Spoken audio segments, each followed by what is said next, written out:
So our podcast is about you and your journey in music and how you got to where you are now. Amazing. I'm glad to be here. Glad Very to cool. share. I'm super excited. I did read that you're from Minnesota. Yes. Tell me about that. Oh man. Well, long winters.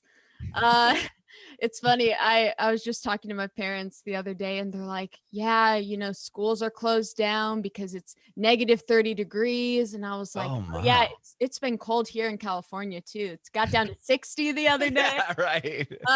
No, I love that I grew up in the Midwest. I grew up small town in Minnesota, and it's really like it's hard to imagine going back there now, living somewhere like Los Angeles that has so much to do and so many opportunities. But I will say, I feel like it played a huge part in making me the person I am. I think people are just really kind and nice in Midwest, at least in Minnesota. I know Minnesota people are Minnesota nice is a real thing, and I definitely miss it. Go back a few times a year, but yeah, it's my roots. Was it a big culture shock when you moved to Los Angeles? I had yes and no. I had been Okay. traveling out to LA for almost 2 years once I actually moved here. Okay. But definitely the first few times, I mean, when I flew to Los Angeles for the first time, it was only like my second time on an airplane. So Oh coming my.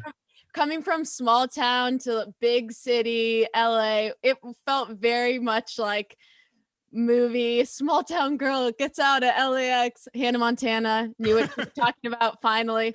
Um, Wait, or was it was Miley Cyrus, but I watched Hannah Montana, so Yeah, it was probably Hannah Montana at the time. Yeah, exactly. Yeah. But That's awesome. definitely some culture shock for sure. Very cool. Well, what was the first instrument you learned how to play?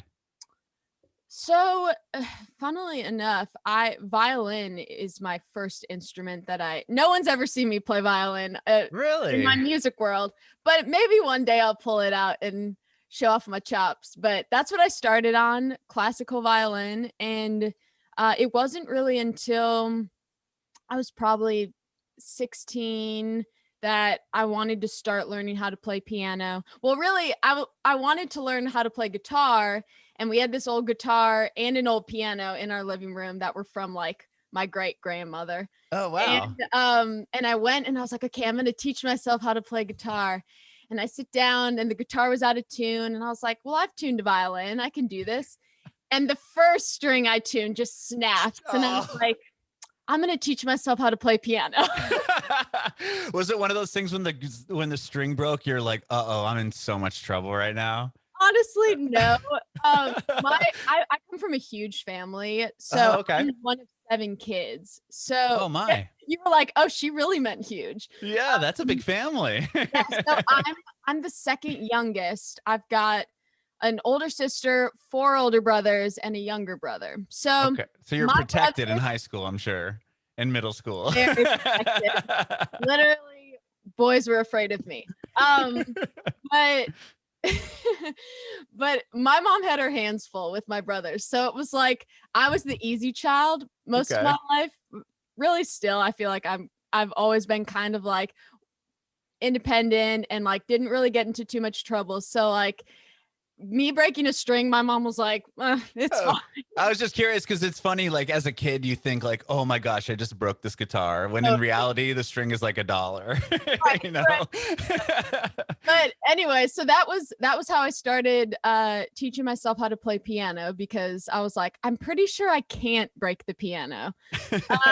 And we had this old out of tune piano. Like I said, I think it was like my great grandmother's piano, and started learning some chords, and that really is what kind of kickstarted my songwriting and everything. Okay.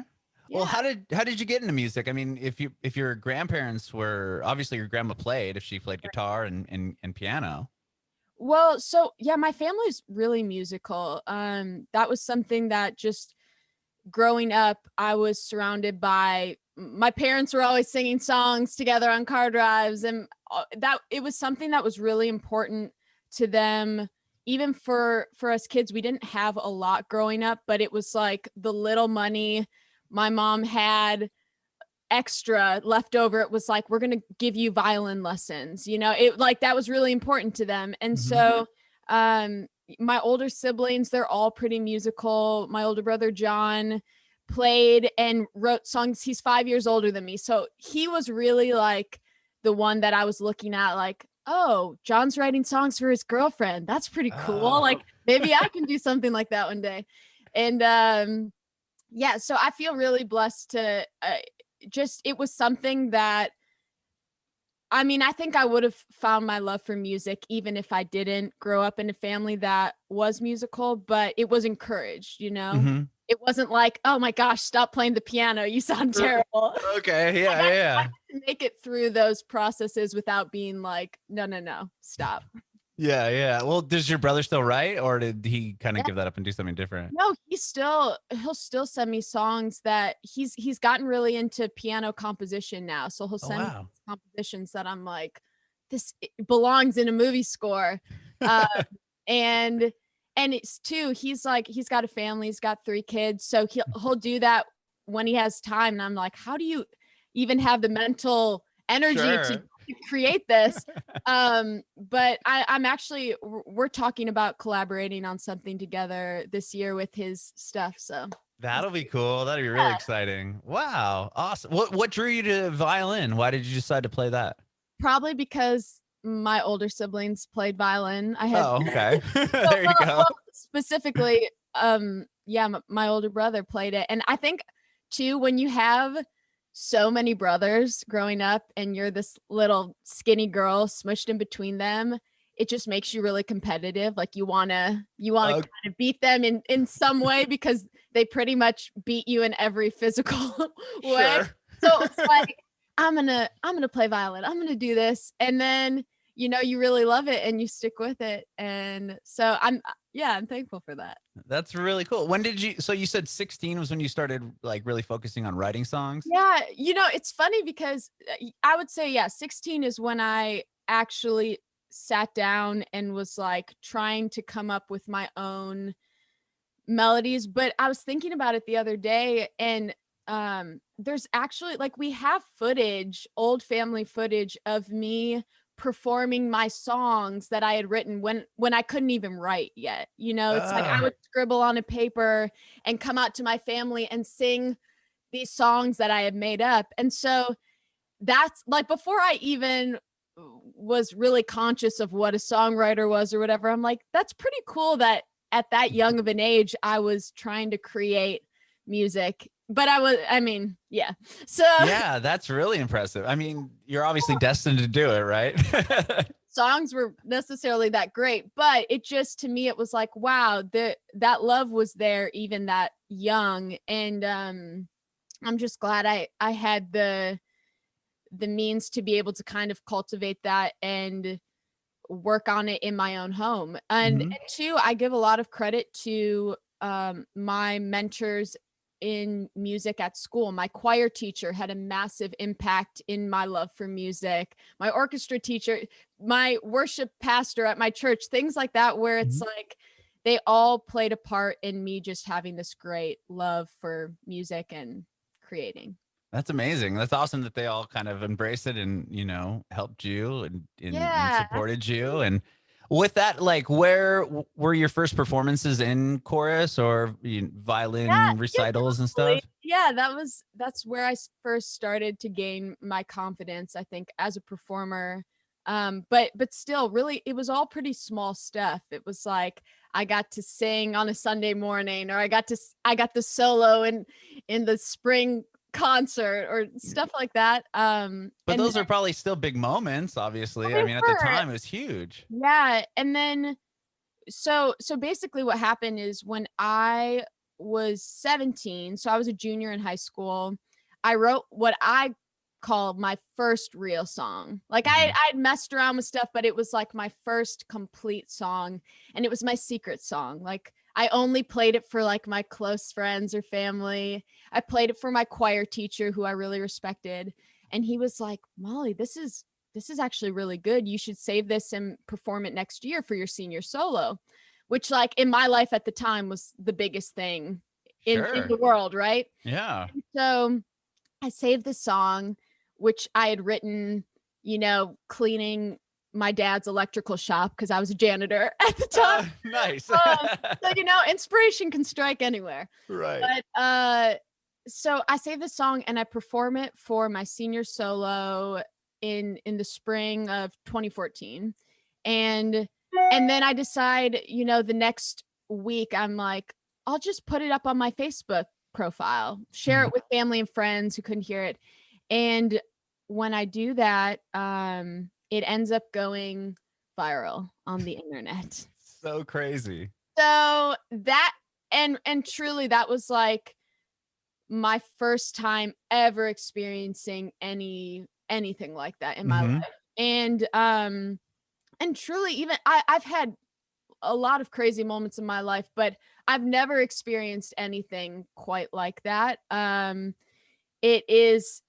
It's just one of those things where all you can really do is just sit back and watch it happen. You have no control. People will ask you, how did you make this happen? And you just go, I if I knew, I would do it every time I put out a song.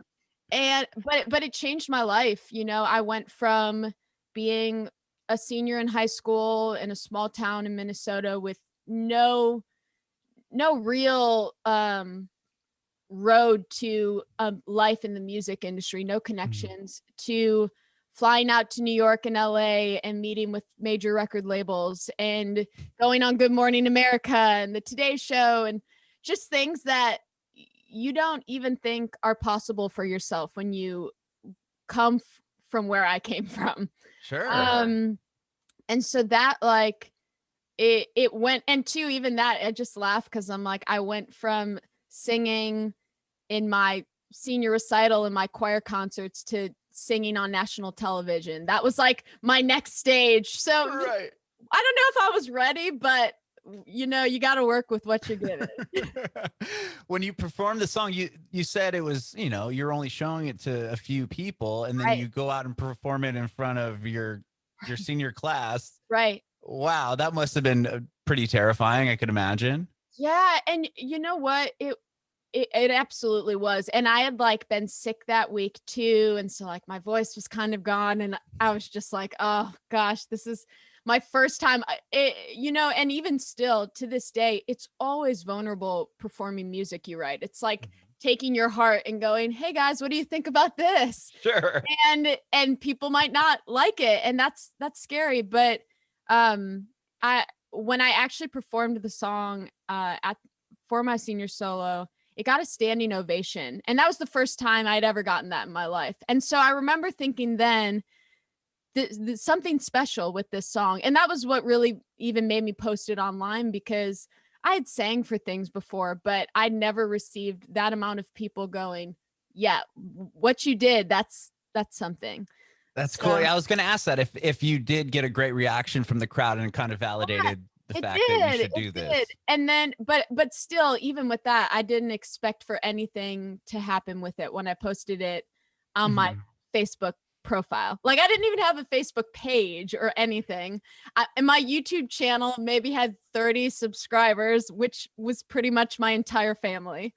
Actually, that was all your brothers and sisters and your parents. So you got 10 or 9 right there. Well, it was so funny too, because so I posted the song originally on Facebook, but then eventually, probably like a week after it started snowballing with views. So I put it on YouTube, and then it started going viral on YouTube. And for a while it didn't have any dislikes. It was getting like thousands of likes with no dislikes. And I was like, this is so cool. And then I got my first dislike, and I hear my brother laughing in the other room, and I go, what? And he's like, that was me. He's like, you were getting too cocky. And I was just like, okay. That's hilarious. Yeah, gotta love family. Everything. Gotta love family. Keep humble. Wow. So, well, after you did the solo in high school, did you go record it in a studio? Like, how did the song get recorded? Yeah. So once once we realized like this song I mean, it had I think like several million views at that point. Well, what was the video you put up? Just you playing it on Facebook? Yeah, it was Oh, okay. it was a straight up and down video from my cracked iPhone 4, just playing on the out of tune piano. And I mean, it's still online. You can go see it. And I just laugh every time because I'm like, if I would have known that this song would reach as many people as it would reach, like I would not have done it the way I did it. You can literally hear my family laughing in the background because it was Easter Sunday. And so they're all, no one's paying attention to me. I'm just like playing at the piano. And, but I think there's something kind of magic in that where the fact that I didn't know that it was going to go so many places. I just put it up in its raw, unfiltered state, and people really connected to that. I think that's huge too. Yeah, just the rawness, like you said, and just you playing. I think people, you're more relatable to people, and it's like, oh, she's just in her house playing her piano, and it's a different feeling to it. There's no facade, you know. Nowadays, it's like it's hard to know what's real and what isn't, and so many people, everything is so polished and filtered, and I know, at least for me personally, when I see something on the internet that feels genuine, that feels like this is just the real, unfiltered version of this person, it actually can stand out more than the high level productions that feel so much like everything else.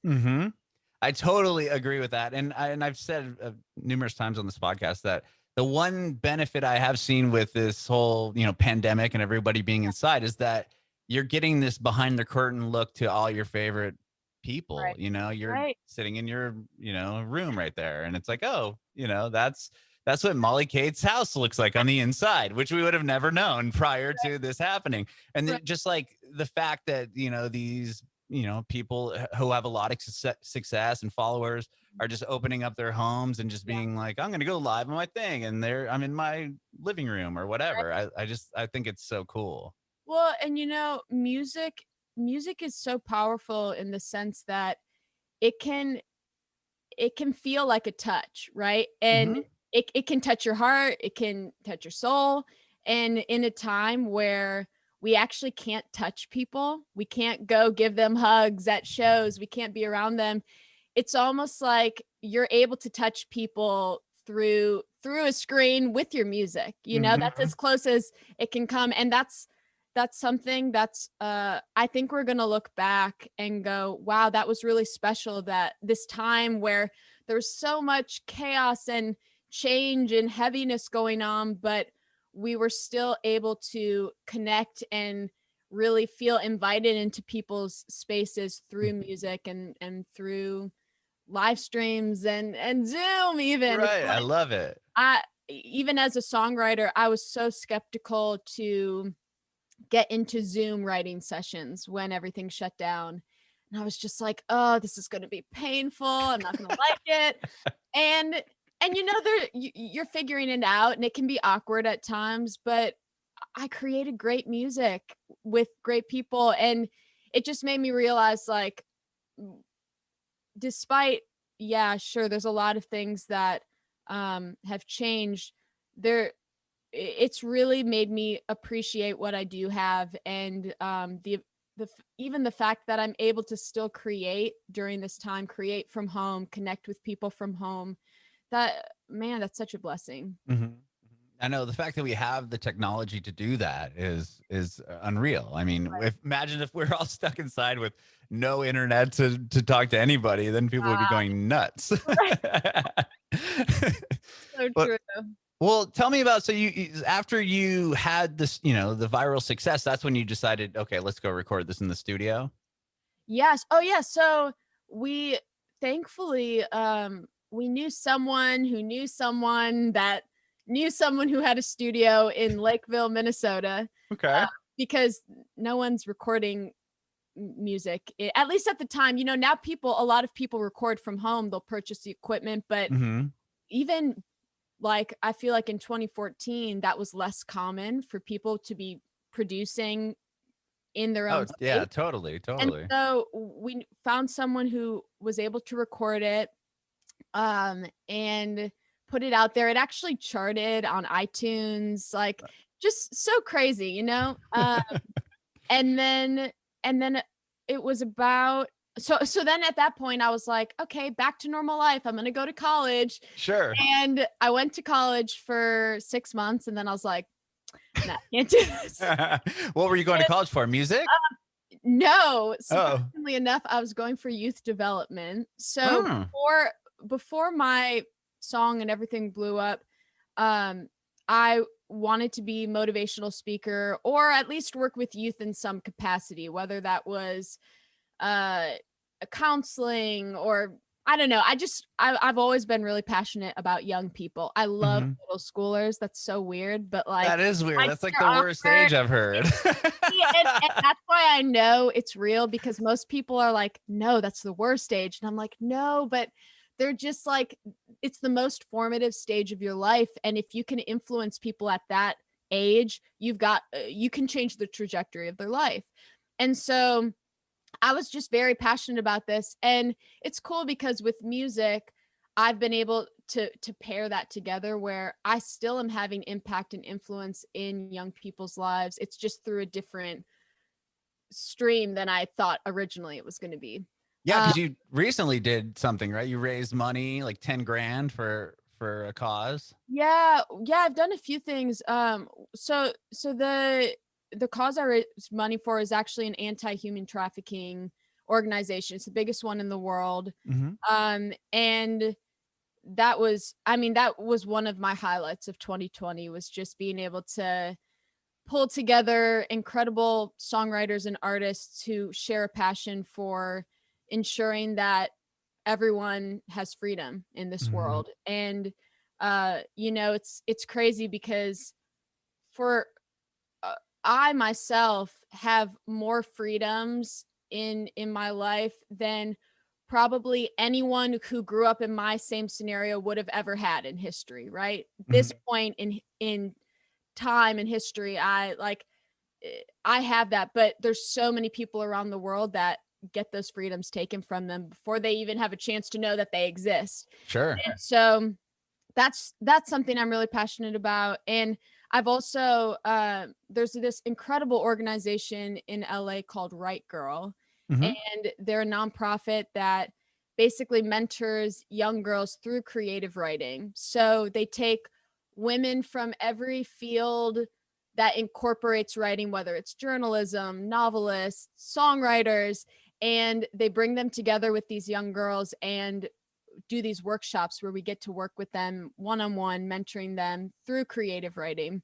I would have lost my mind if I got to do something like that when I was 13 years old. And it's actually so cool because Amanda Gorman, who she's the incredible girl who spoke at the inauguration. She gave this Oh, poem sure. that everyone online was like, "Oh my Yeah, god!" yeah, yeah, yeah, yeah. She actually came up through the program. So Really? yeah, so it's just a That's testament. incredible. Yeah, it's just a testament of what they're doing and really opening up the ceiling on girls' dreams. And that's something where I feel like a viral video broke the ceiling on my dreams. You know, I had limited what I thought I could do. I Mhm. was like, okay, I could be a choir teacher. I could maybe sing at a church somewhere. I could be a school counselor. And then all of a sudden it was like, Psh, you can travel the world. You can reach out. You could write a book. You can do this.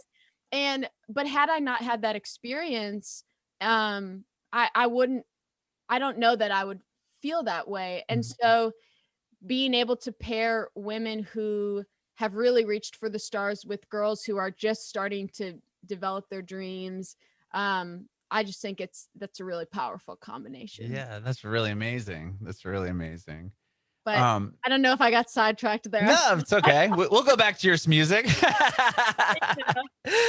So you record the song. You said you went to college for 6 months, For a but hot minute. And then I started working with a nonprofit that we were doing these retreats in schools, where that's a whole thing. Won't get into it. It was an incredible organization. Uh-huh. And then I signed a record deal. So this had been during that whole time, I was like going through the process of sending contracts back and forth. Okay. And Oh. I signed a record deal to Atlantic Records, Mm-hmm. which was just, that was a dream. And I'm traveling back and forth. This was the time where I was telling you I was traveling back and forth to LA about every Oh, 5 sure. to 6 weeks. So Mm-hmm. that was even part of the reason why I was just like, I don't think I can manage missing this much school and trying to pursue my dream Mm-hmm. artist full time.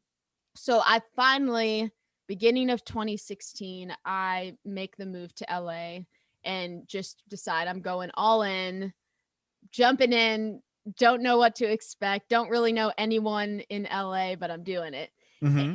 And so I came out to LA and immediately was just like, put me in every single writing session you can get me in. I want to learn, I just want to like soak it all in. So I was writing songs every single day, sometimes 2 songs a day, with other incredible songwriters and people that I would meet every single, it was like a new person, almost like what do you call it?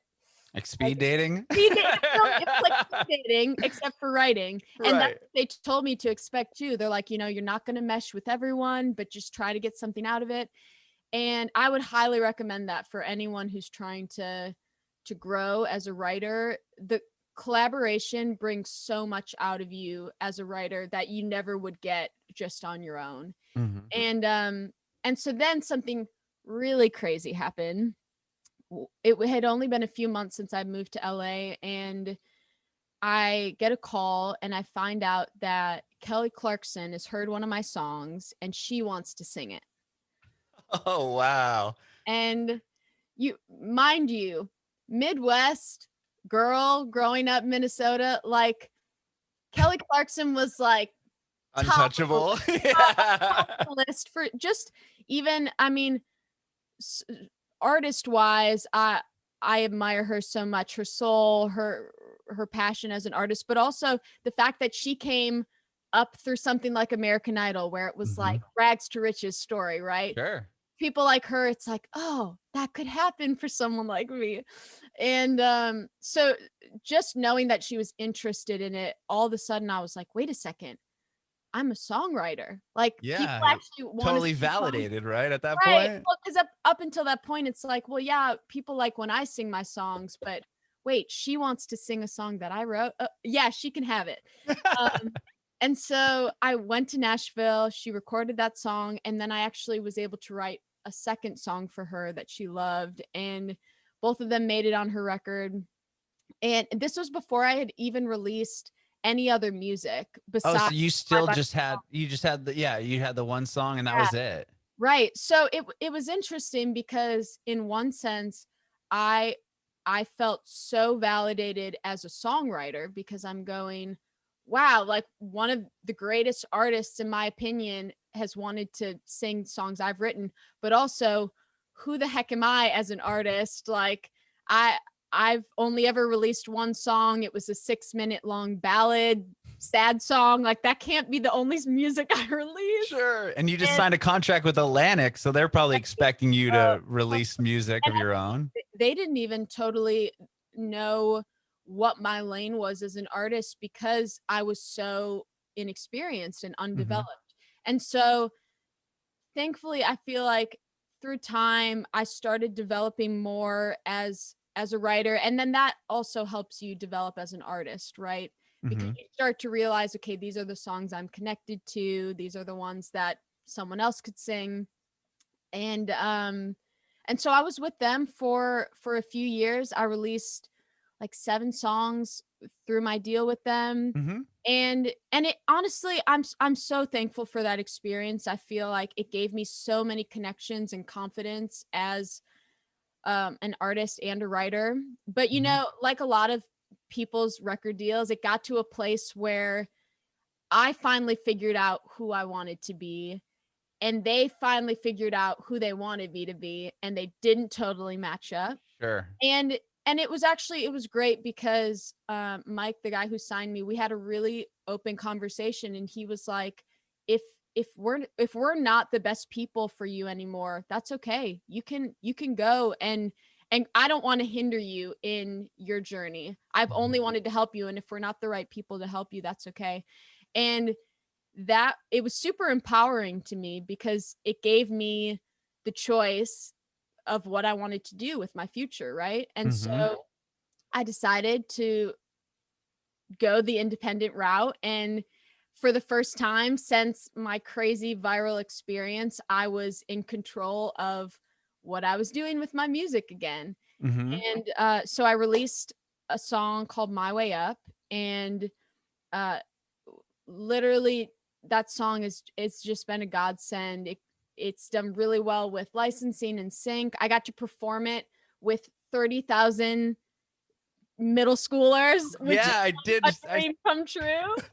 Tell me about that. How did you get 30,000 people together and do this performance? Right. So I'd actually worked with American Young Voices the previous year with my song Compromise. And basically what they do is they bus in choir students from all around these cities that we perform in, and they fill up a stadium with these kids, and they have them form the largest choir in America. That's so crazy. and I just laugh because I'm like, they could not have found a better artist to appreciate. Right. The Like, middle schoolers. I'm quite like, I was such a choir kid. I love middle schoolers. Getting to perform my music with them, singing it like deafeningly loud back to me. Just, I mean, honestly, it's one of the most surreal experiences. And really, you have to be there to know how magical it is. When you hear 30,000 people singing together. I mean, if you've experienced it at concerts, right? But when it's children, it's magic. It's just magic. And when it's kids that can sing instead of a bunch of people like off key, not even knowing the lyrics. Right. And and it was cool too because I'm not to a place in my artist career where I'm selling out stadiums, not even close. But to be able to sing on that stage with that production level where it's like, oh wow, I could envision this could be my future.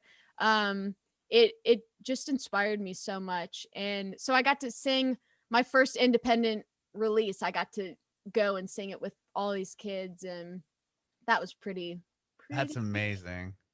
and then so that happened, and it was awesome. And then I feel like I went through this season where it was like, okay, had a great first release, and what next? What am I doing? And kind of restructuring my whole mind from label mindset to independent mindset, from okay, this is what these people like, to what do I actually believe? What do I actually want to put out in the world? And those seasons of life aren't as glamorous when you're just like putting your head down and figuring stuff out, but it always, to me, it's always the precursor to the best things in your life. And so recently, and this is why we're talking, recently I put out a song that I am so proud of. It's called I love it. It's You so heard good. it? Yeah, and I actually got a chance to see the video, so we can talk about that too. Sweet. Okay, amazing. Yeah. And so this, I had kind of I've gone through this season of feeling like, okay, I can do it. Wait, I don't know if I can do it. How am I going to do this all on my own? And there was some personal things that played into me just sort of feeling like all the wind had been taken out of my sails, all the momentum had been lost. And does anyone even care about me anymore? And realizing that I had a choice. I could feel sorry for myself and lay there and just wait for someone to come pick me up, or I could get up and fight and do it myself. There you go. Yeah. And so that this song, and a huge part of me getting to that place was my spouse, my husband, Brock, who he's featured on the song. Oh, And cool. that's what too, it's like, it's so cool because we've existed as our own separate artists and our own separate, we're both very independent. So even as a couple, it's like we work together, but we've still kept our things pretty independent. And 2020 was really a year where we're like, okay, well, we're at home together all the time. Let's start collaborating, baby. Sure. And but two, he's just the fire in me. You know, it's like we always say like I'm the cool piece and he's the fire. And I'm so thankful I have someone in my life like that, because it I needed that person to say, no, you don't need anyone else to do this. You actually have what it takes. You actually know what's good. And so we wrote this song, Get Up, with one of our best friends, Gigi. And it was actually the last song I wrote in person before the world shut down. I was going to ask you where this all where you were when the pandemic hit, and how that really affected you, and where the songwriting process started. So it's funny because we wrote the song before LA shut down. So, there was that period where people were going, COVID, this thing seems kind of like it might be serious, but still kind of going about their normal lives. And so I remember even that week, we're like, should Gigi come over? But we're like, yeah, she's safe. She hasn't been around anyone. And she came, and I wanted to write a song that was really empowering. She had brought a brief that was like some type of like rise again theme. And I was like, oh yeah, I can write from that. And then she leaves, and like a few days later, everything shuts down. And then a few months go by, and everything's still shut down. And I actually played the song I've kind of forgotten about the song, to be honest, with everything that was going on in the world. Like bigger things are happening with the world. And so I play it for a friend of mine, Sarah Laus, and she's completely inspired by it. She's just like, I feel so lifted up by this. I feel energized. I can see a music video for it. And all of a sudden I'm going, wait, you like this? Wait, okay, maybe this is something. And I felt so emotionally drained for the last few months. I haven't even thought about releasing music.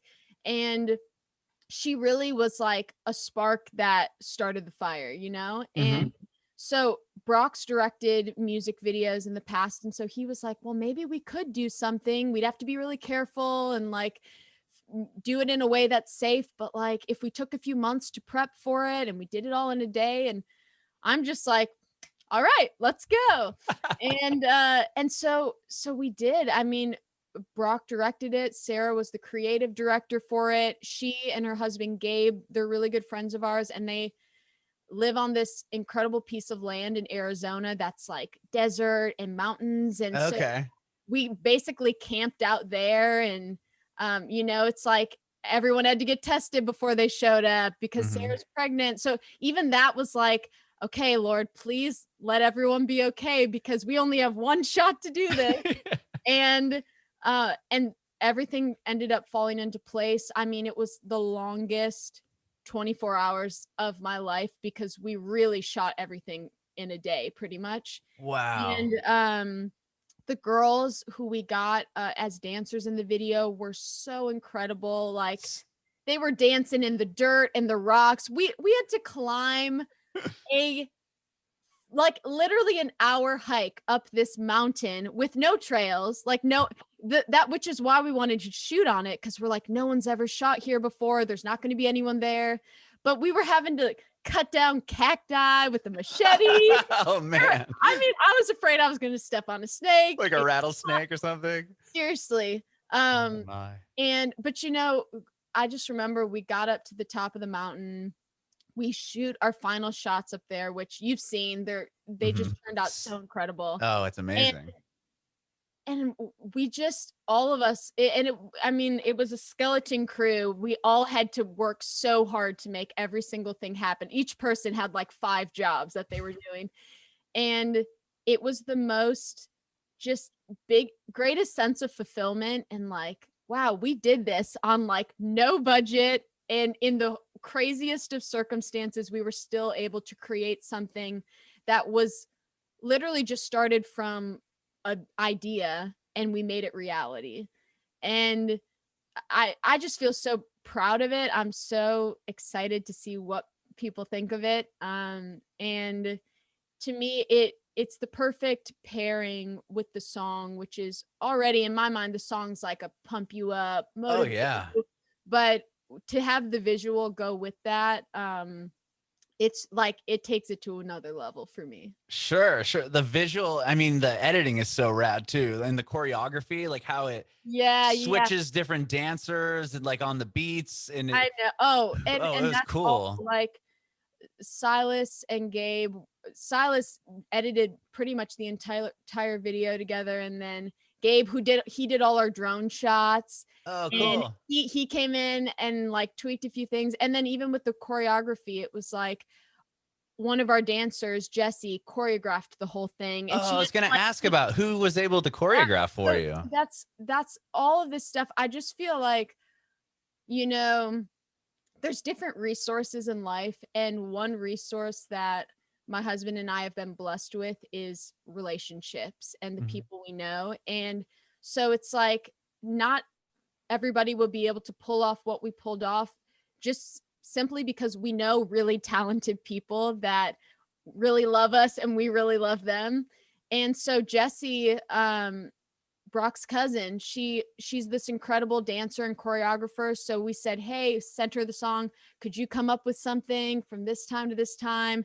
She found the girls, taught them through Zoom. Like it was just all, Wow. I don't know, it's really, it's cool how it was all able to come together. Brock being able to storyboard Sarah's dream into actual shot list, you know? Mhm. And then me basically just standing back and being like, wow, this is, I Well, feel like taking it all in. I had the easiest job of everyone because I just sang and made sure everyone was fed and paid. So There you go. That's amazing. Yeah, I love the video and the song too. I mean, it just like listening to it and then like watching the Super Bowl yesterday. I'm like, why is this not like oh, the in I between, wish. Yeah, like replay song? Like it's just totally. it's so big. It just sounds like such a big song. Yeah, it kind of startles you when you first hear it, right? Yeah, You're like, it's oh like gosh, I'm awake. yeah, exactly. You're getting up now. Which I mean, totally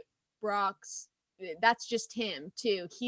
That's his, I feel like that's why it's such a cool collaboration between us, because lyrically and soulfully I feel like it's so me, but the production in it and the grit in it is 100% him. And it's fun. We're hoping that it'll get some love in the licensing and sync world, because I've gotten a lot of people saying the same thing, where they're like, this needs to be like a football commercial or a car Right. commercial, and I'm like, I receive that. I will. Yeah, it'll be, I can see it, yeah, like in whatever, like NHL playoffs or like with the next big like sporting event. It's totally the song And for that. even culturally, I think right now it's such great timing for this song. Uh, just atmosphere wise, I think people are starting to get to that point where they're like, okay, things are never going to be the normal that they were before. Mhm. So I can't just, there was this weird period of time last year where everyone was just like, it's okay. Everyone's kind of doing nothing. We're all frozen. It's fine. We'll just wait till everything goes back to normal. It'll all be normal by summer. It'll all be normal by fall. By Right. Christmas for sure. Now it's like And next fall. It's yeah, supposed to be normal. right. Well, and so now I think I've really noticed, at least in my friend circles and family, that the new year starting has really kind of woken people up, I think it's woke. woke these days. But at least for me, it woke me up going, okay, I need to kick it into full gear, so that when things do start to open up, when they do start to go back to normal, I'm not going to be walking out of it. I'm going to be running out of it. And that's really my goal right now. I love that. I love that. And well, real quick on the song, were you able to record that in a studio, or was that all done Zoom wise or like in your house? Yeah, so that was funny too, because so we recorded it in our house. It's the first song I've ever recorded in our place. Wow. And we'll record demos and stuff, but I've always, both Brock and I have been nervous to put out anything that was recorded in our place because the sound isn't the best or whatever. But thankfully we know great mixing engineers. My little brother helped do vocal production on the song as well. Oh, cool. So that's like, it was just a lot of love on this That song. is so cool. We had gone, because this happened right before shutdown. We had driven out to Tucson, Arizona to stay with Brock's sister for a few weeks, back when everyone was like, this is going to last a month. We're like, well, we'll go out to Arizona for a few weeks and wait it out there. And we recorded background vocals in his sister's closet. Like, she came in and she helped on a few of them. It was just that's rad. fun. Yeah. That's cool. So his sister's on the record and Oh, your yeah. brother's on the record. Oh, yeah. Everybody's on the record. I love that. Yeah, but it goes to show, like, it's definitely doable to create great music from where you are. It can take some investing in equipment and the right people to come on board, but it was just super encouraging to us to go, wow, this was like a fully in-house song and people actually really dig it. Mm-hmm. And yeah, and listening to the song, you would never know. It sounds like you recorded in $1 million studio. Well, that's because I actually did record. No, yeah, thank you though. Yeah, it's a great. Is it just gonna be like, what are your plans? Are you gonna try to put together an EP or a record, or just kind of see how it goes as of right now? So right now, we're talking about all of that. Brock's got some music he's gonna put out. I would love to release an EP before the end of the year. And so just solidifying which songs. I mean, here's the thing. I've got records worth of songs I want to put out in the world. Okay. I was going to ask if you have if you've been writing during this whole time. I'm sure you have. But even stuff, I've been writing songs for over 5 years now. So it's like you accumulate so many songs that you don't just like. It's like you have a lot of songs you actually love. And so it's just about one, songs are expensive to put out in the world. So being able to afford that, but also just timing wise and what makes sense for me right now and in the world. And but yes, definitely planning on releasing a lot more music this year, and really, really excited about what I have. I can't wait to hear that. And I love the song and the video is amazing. So congratulations on all that. And Molly Kate, thank you so much for hanging out with me today. I really appreciate it. Hey, I love it. Any social interaction I can get these days. Well, I have one more question for you. I want to know if you have any advice for aspiring artists. I guess I would say don't limit yourself or don't count yourself out based off of where you are currently, because things can change in an instant. And so keep the craft of art requires you putting yourself out there. And so I would just say continue to take that risk of putting yourself out there.